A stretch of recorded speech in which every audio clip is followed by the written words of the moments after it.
Olá, pessoal. Eu sou Matheus Eugênio, médico e um dos criadores do Medicine. E hoje a gente vai falar sobre antidepressivos. Essas drogas que são muito utilizadas no nosso dia a dia, mas que possuem certo tabu, um certo medo, tanto dos médicos de prescreverem, quanto dos pacientes de usarem, né?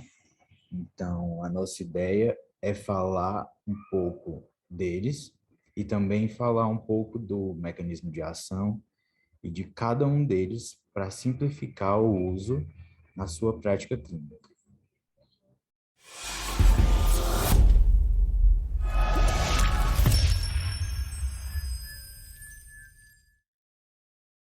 Mas antes de falar de cada um dos antidepressivos, a gente tem que começar falando dos princípios gerais de ação dessas drogas.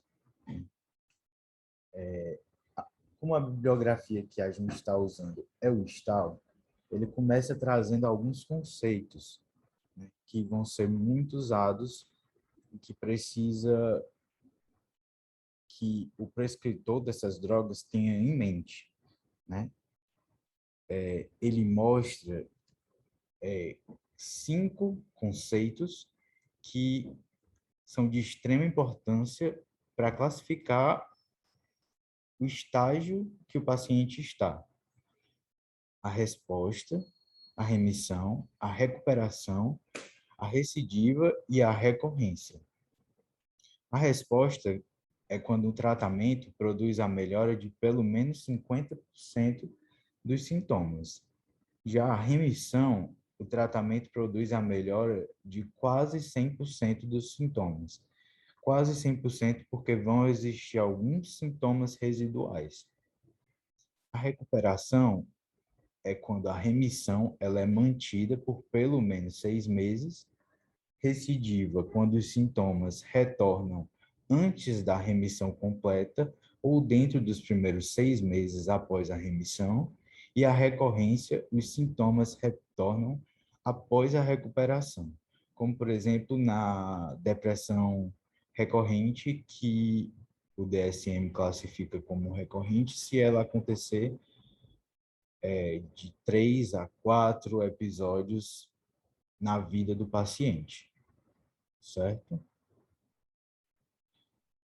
Logo em seguida, ele mostra que, diferentemente do ideal, né, que é feito pelos trabalhos clínicos, no mundo real, os resultados eles são um pouco diferentes que nos estudos de comercialização. Cerca de 1/3 dos pacientes eles vão remitir com qualquer antidepressivo inicialmente. E nos outros 2/3, a probabilidade de remissão com a monoterapia antidepressiva diminui, chega até 33% após 4 tratamentos, certo? Então, quanto mais não houver a remissão, maior a chance do paciente voltar a ter episódios depressivos. E quanto mais vezes ele tiver, né, episódios depressivos, a chance vai aumentar dele ter um novo episódio. Mesmo após o tratamento antidepressivo, os pacientes que não remitem, eles permanecem com alguns sintomas, que são chamados sintomas residuais. Os mais comuns são a insônia, fadiga e dor, e falta de interesse e de concentração. Sintomas menos comuns são humor deprimido, ideação suicida e retardo psicomotor. E aí o Stahl ele vai trazer alguns dados que mostram que a data de recidiva da depressão ela é menor nos pacientes que alcançam a remissão.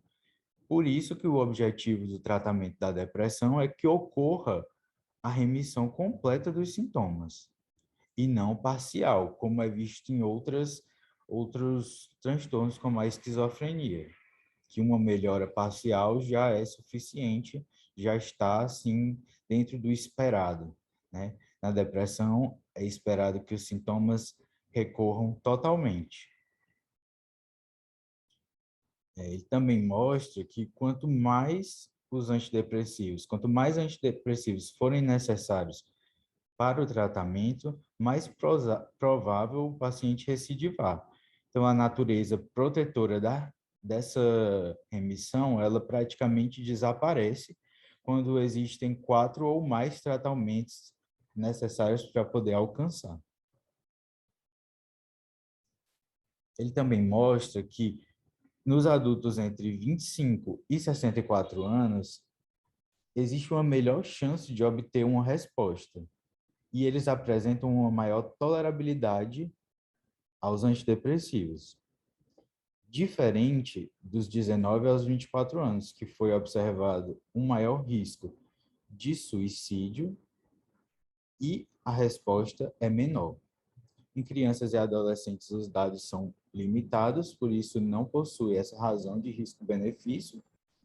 E nos pacientes idosos, a resposta não é tão boa e os efeitos colaterais são muito maiores, explicando aí um pouco esse gráfico. Na próxima aula, a gente vai começar a adentrar no mundo dos inibidores seletivos da recaptação de serotonina. Então, queria pedir para você curtir o vídeo, se inscrever no nosso canal e seguir a gente no Instagram, @medicine.me. Se você gostou da aula, você pode também comentar. Obrigado.